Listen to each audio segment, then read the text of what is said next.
I'll answer Justin's question real quick because obviously Marvin Jones Jr. is someone we've talked about a lot on here. He's somebody that I think Florida State has made priority 1, 2, and 3 to get him as a member of the 2022 class.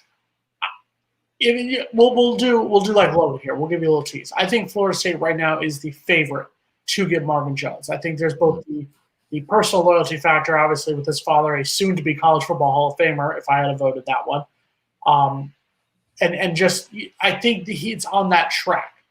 That being said, I do think Miami seriously is still in play for him. And I think it's not going to come down to so much to the Miami-Florida State game, but it is going to come down to how the season goes. It's going to be what does Florida State look like by his visit on November 13th. If Florida State has officially crapped the bed, then I think Miami is seriously in play. But if Florida State looks somewhat like the Florida State team that we've talked about during the end of the Jimbo Fisher era, I think Florida State will end up getting Marvin Jones to come in early.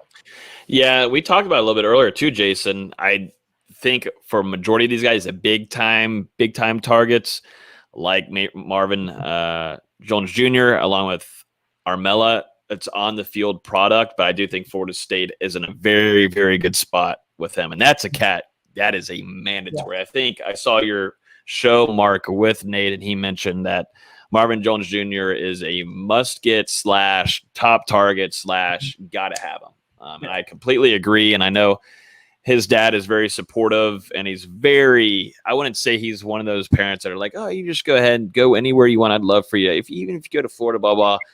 I've been around Mr. Shade Tree, and he is a lot of pro Florida State.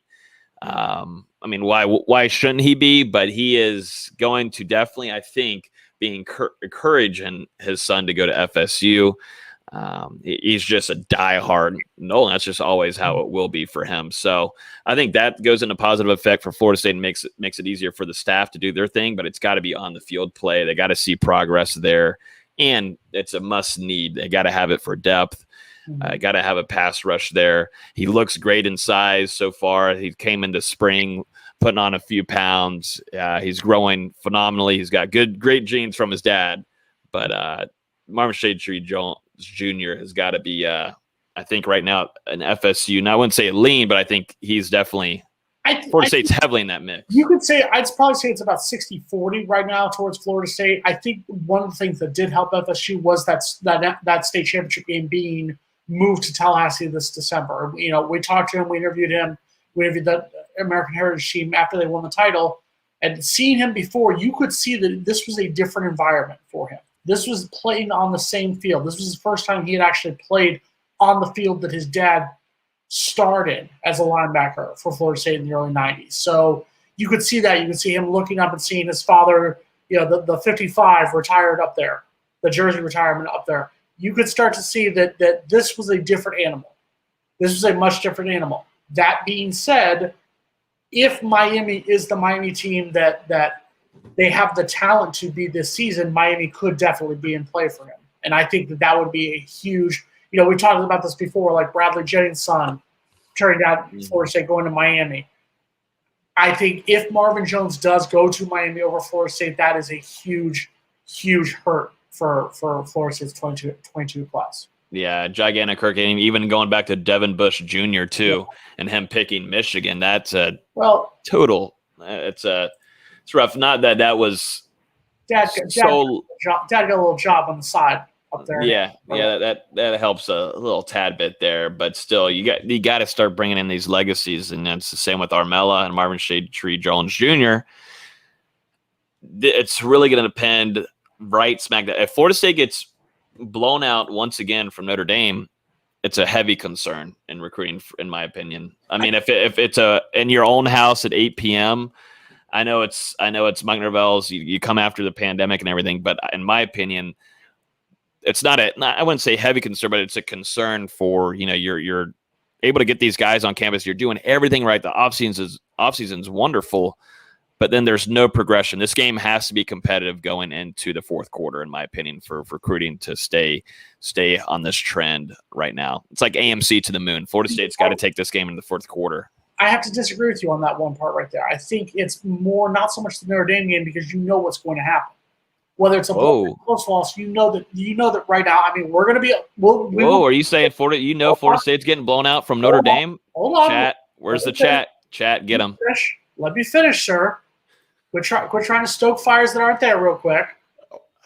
I think that we all know that Florida State, more than likely, you and I will be there, obviously chopping it up, rooting for Florida State on September 5th. But I think right now we can say Florida State has a very good chance to start the season 0-1 for this fifth straight season.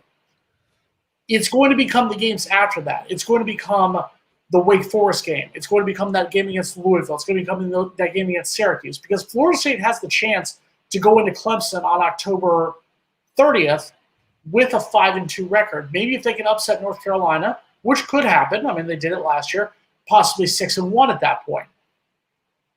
Florida State needs those games. Florida State has to win the games they're supposed to win. Florida State can't have a letdown like they did last year against Louisville, like they did last year against Pitt, like they did last year against Georgia Tech. That's what's going to kill the recruiting.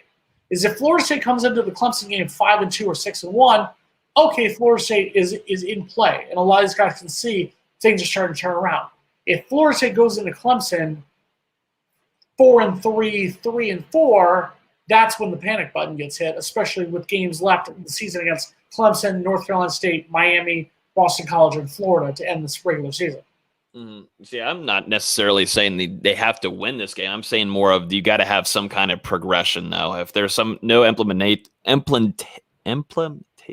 Okay. Implementation. There you go. Implementation. There we go. Of progression, some competitive edge there whenever you're going into the second half and actually being a game. That's something that I think recruits are going to look at, in my opinion, because they're going to keep getting told these things, we had COVID-19. I'm sure that's what's kind of going in with some of these recruiting trips. COVID-19 last year, Norvell's telling, I'm getting my team, I'm getting my recruits, I'm getting the guys that I want. I want you to kind of change this narrative that Florida State is just kind of on a declining manner where it should be going up. I just think that Florida State has got to stay competitive in this game. If it's another blowout again and not even competitive, they don't have to win this game. Then Florida State most certainly doesn't have to win this game in order to get a Marvin Jones Jr. or a Armella. But if it's 51-13, 55 to it's not 20, it's just not good momentum for any of those two guys that you really want, and anybody else. But I mean, I know Travis Hunter will be here, but Florida State has to play against Notre Dame like they did last year. Florida's losing 42-26 as opposed to, I think it was 42-13 in the 2018 season, getting blown out in that game. If Florida State can keep it close like last year, I give you credit, and I will agree with you. That being said, it's that Wake Forest game. You can't go up to, because you're going to probably lose to Notre Dame.